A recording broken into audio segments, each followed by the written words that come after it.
Hey YouTube, Ethan here. This is going to be a quick tutorial on how to create liquid locks and oxygen not included. Liquid locks are fairly easy to create, but I realized over about a dozen tutorials that I've never fully explained how to build one, which is pretty important since I tend to allude to them quite a bit in my tutorials and walkthroughs. So hopefully this video will be helpful to those that have never created a liquid lock before and need a quick guide on how to make them. There's going to be 4 that I cover and they all share the same principle. Now if you don't know, the main purpose of a liquid lock is to separate airflow between one section of your base to another. An example of this could be separating your main living quarters from polluted oxygen where you may want to dig out to explore more of your asteroid. In order to prevent this polluted oxygen from entering into your base, you want to separate it in a way where your duplicants can still pass, but the airflow cannot. Unfortunately, using a mechanized airlock is not going to work, because as your duplicants open and close the airlock, it will allow some degree of airflow in between 2 areas of your base. But if you're trying to separate polluted oxygen from mixing in with the clean oxygen in your base, this can be a very big problem. So the way we deal with this problem that is presented by Doors is by using what's called a liquid lock. Now, as you can see, I am on a sandbox asteroid here, and this is just going to help speed up the tutorial, but this can be done without sandbox mode very simply.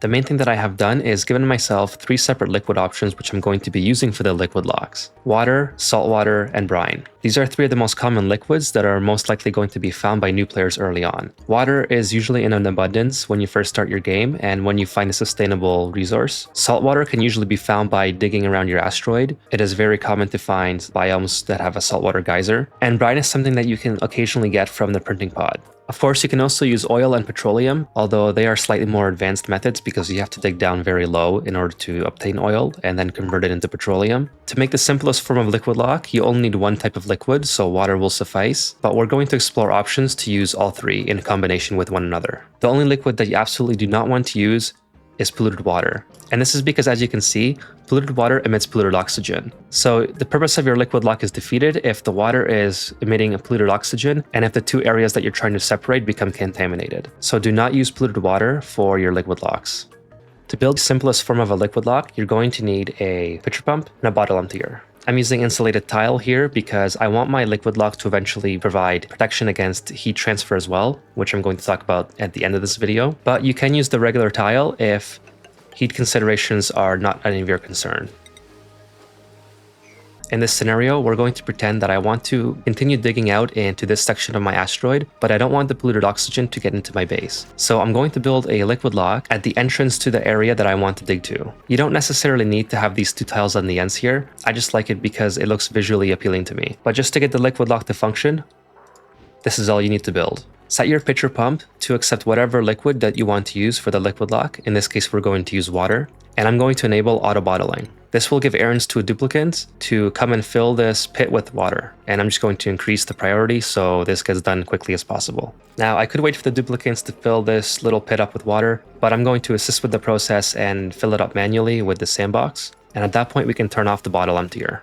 The bottle emptier has served its purpose once this pit is full of water. And what you're trying to do is have the water touch the top insulated tile to the very bottom insulated tile, so there's no airflow that's possible.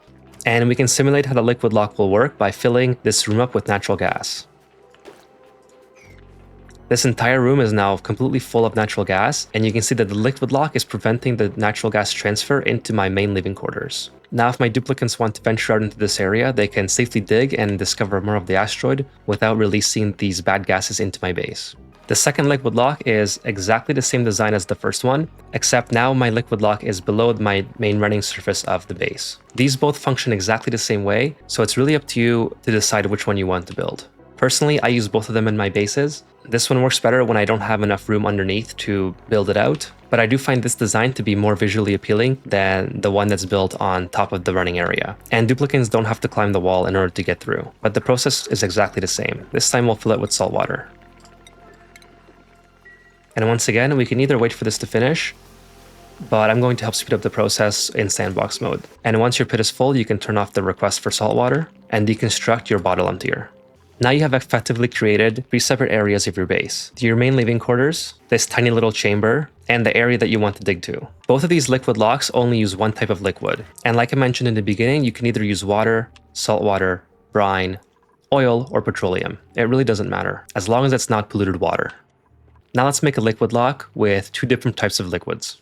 For the third type of liquid lock, we're going to create what's called a vertical lock. This abandons the pit method altogether. The pit can be inconvenient because your duplicants will have to climb this stack of tiles, or they have to use these makeshift stairs, which also slows them down. The vertical liquid lock effectively allows your duplicants to run straight through it. The main disadvantage is that it's a lot harder to build and can take some trial and error even if you watch a video such as this one. The pit methods are definitely way easier, but if you can get the hang of building the vertical liquid locks, they allow your duplicants to be more efficient around your base, and in my opinion, they are a lot more visually attractive than using the pit method. The pit method is also inconvenient because it takes up a lot of space, whereas the vertical one will eventually only take up one space. To start, build the exact same setup that I have here. Starting from the left, we have 2 protruding tiles from the floor, and once again, they can be any sort of tile. I'm just using insulated tile here because this is what I prefer. Then right beside each other, you want a bottle emptier. The tile after that is 2 protruding tiles from the ceiling. And then finally, 2 protruding tiles from the floor offset from the 2 protruding tiles from the ceiling. The 2 protruding tiles from the ceiling is where your liquid lock will be placed. Keep in mind that as you're building this, no duplicant will be able to get through because there's a wall in the way until your liquid lock is completed. So make sure that when you build this method, you're not trapping duplicants in an area where they can't get back through, because you don't want to have to do this twice. The sequence of steps that you have to follow in order for this liquid lock to work have to be very precise. So we're going to walk through this without sandbox mode together. If your liquid lock fails when you try to complete it, start back at this point in the video and repeat the same steps and pay close attention to the details that I'm telling you. Like before, we're going to request liquid. In order to build the vertical liquid lock method, we need to start with the most dense liquid. In this case, I'm going to start with salt water. So go back to your bottle emptier, select your salt water, and enable auto bottle. The objective that we're trying to achieve here is no more than 150 kilograms of liquid on the very bottom tile. This is because our mop function will not mop up more than 150 grams. We turn off the request for salt water. Now we need to ask for something that is less dense than salt water. In this case, we have water available. So ask your duplicants for some water. As soon as they deliver the first bottle, it's going to create this effect where 2 types of liquid are stacked on top of one another. And as soon as this happens, we can shut off the request for anything else. This is effectively our liquid lock, but now we have to get rid of this excess of water that is pooling in this chamber. This step is very important. Take out your mop tool and mop not 1, but 2 spaces away from your liquid lock. So starting from your liquid lock, 1, 2. If you mop directly beside your liquid lock, you will destroy the liquid lock. And set it to high priority so it gets done quicker.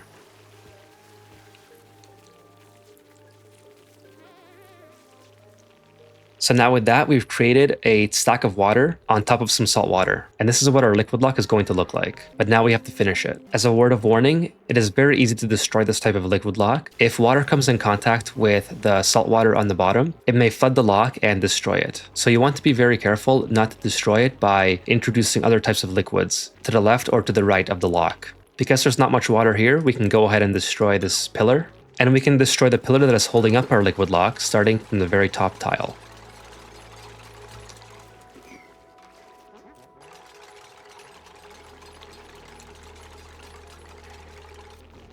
And then we destroy the bottom tile.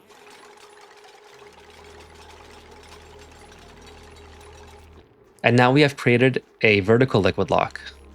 Of course, you can remove the bottle emptier as well. This liquid lock is a lot more useful because, as you can see, the duplicants don't have to spend time climbing up walls or using makeshift ladders. They just run right through it. But these 3 liquid locks still have one thing in common, which is a negative to your duplicants. And that is every time they pass through, they get the sopping wet debuff, which adds 20% stress per cycle. So there's a 4th type of liquid lock that is slightly more complicated than the vertical liquid lock that we just built that will prevent our duplicants from getting the sopping wet debuff. For this 4th and final type of liquid lock, we're going to stack 3 different liquids vertically in a 3 high configuration. Note that in this case, we're starting with a small pit and then 2 tiles above where your duplicants would normally be passing through if the pit wasn't here. Density is also a major consideration here. So this time we're going to start with brine. Go ahead and request brine for your bottle emptier. Once you have a duplicant deliver brine, request the salt water, which is our 2nd most dense liquid that we have available.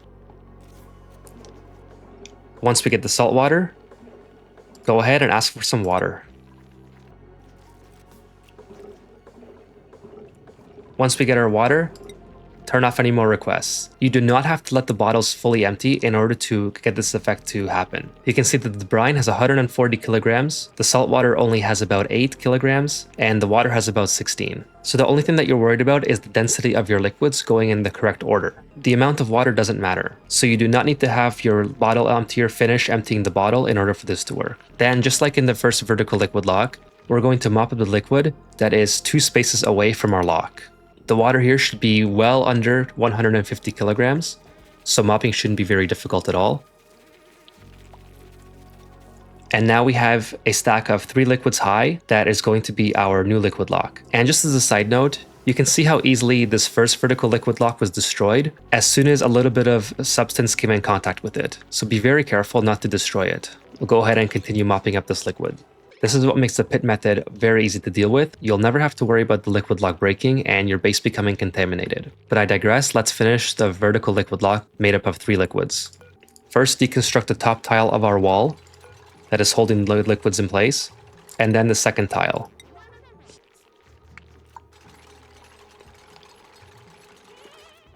If you follow everything exactly in this order, you'll have a liquid lock that does not give the duplicants the sopping wet debuff. Frankie here has it because he had to pass through the earlier liquid locks, but let's use sandbox mode to spawn in a duplicant and show how this would work if they didn't pass through the first 2. So we have Stinky here. We're going to force Stinky to move past this liquid lock, and you can see they do not have the sopping wet debuff. They can go back and forth as many times as you wish. Now, as soon as they pass through the pit liquid lock, they get debuffed right away. And let's also give Stinky a bed. With that, you can go ahead and deconstruct the bottle emptier. So at the start of the video, I mentioned using liquid locks in order to prevent heat transfer. The only way this is realistically achieved is if you have 2 liquid locks with a vacuum chamber in between them. This is because liquids like water, salt water, and brine will still allow heat transfer, but they cannot transfer heat into a vacuum. So the easiest way to accomplish this is to have 2 liquid locks right next to each other in the smallest amount of space that is very easy to vacuum out. Once you achieve vacuum in this chamber that is in between the 2 liquid locks, you can now prevent heat transfer from one side to the other. This could be extremely useful if you're digging into the oil biome, where the temperatures are generally very hot, usually around 70 or 80 degrees or even higher. Another place you may find this useful is if you have an industrial brick and you don't want the heat that is being generated by those machines to come into your main base if the industrial brick is connected to your base. But it also works very well for entering the oil biome, where it is generally very hot, 60, 70, or even 80 degrees. Or if you're trying to keep an area very cold, such as an ice biome, and you don't want the heat that is being produced by surrounding machinery to melt the ice. Whatever the use case is, this type of liquid lock will work as long as the temperature of your heat generation is not more than the lowest evaporation point of your liquids. In the case of water, salt water, and brine, our evaporation point is 99.4 degrees. This means that if we were entering an area here that is 100 degrees, the water would evaporate, turn into steam, and break our liquid lock. Likewise, if we build this liquid lock in a very cold area, such as the frozen biome, we may freeze the water, it'll turn into ice, and subsequently break our liquid lock. So really, those are the only 2 considerations that you have to make if you're going to use a liquid lock that is preventing heat transfer. And of course, we're going to demonstrate this using the sandbox mode. So we'll take some polluted oxygen, and we'll make it 86 degrees. And then fill this entire area with very hot oxygen. Now we have 22 degrees in our base, vacuum, and 83 degree polluted oxygen. Taking a look at the temperature overlay, we can see that the polluted oxygen is transferring heat into the water and the salt water. And if this area was not vacuumed out, the atmosphere would be transferring heat into the other liquid lock as well, which would then get into my base. So using the double liquid lock method with insulated tiles can prevent essentially 100% heat transfer into your base as long as you're not reaching the evaporation point or the freezing point of the liquids that you're using. So there you have it. This is how you make 4 different types of liquid locks. As a quick recap, the 2 pit methods are the easiest to maintain and the easiest to build. However, they slow down your duplicants and they take up a lot of space, both vertically and horizontally. The first vertical method that we went over is easy to build, and it can also be very easy to destroy. You only need 2 different types of liquids, Keep in mind to be very careful around it so you don't destroy it like I did when I built the other 2 liquid locks next to it. The downside of the first 3 liquid locks that we covered is that your duplicants get the sopping wet debuff when they pass through it. The final liquid lock that we covered uses 3 different types of liquids, and your duplicants will not get the sopping wet debuff. However, just like the third one, this can also be destroyed very easily, so you have to be very careful because the construction of these locks is very delicate. And there you have it. Liquid locks and oxygen not included. If you enjoyed this video, please let me know in the comments, or if you have any questions, I'll be sure to get back to you as soon as possible. Thank you so much for everyone who's been supportive of my videos from previous weeks. The reception that I get is overwhelmingly positive, and I can't wait to keep making videos that help people out or that people just enjoy watching even if they already know the subject of the video. If you don't mind, please leave a rating, as this helps get the video out to more people in the algorithm, which means people that are new at the game will be more likely to see it and they'll be able to watch the videos and learn from them. So with that, I'm Ethan, and I'll talk to you guys in the next one.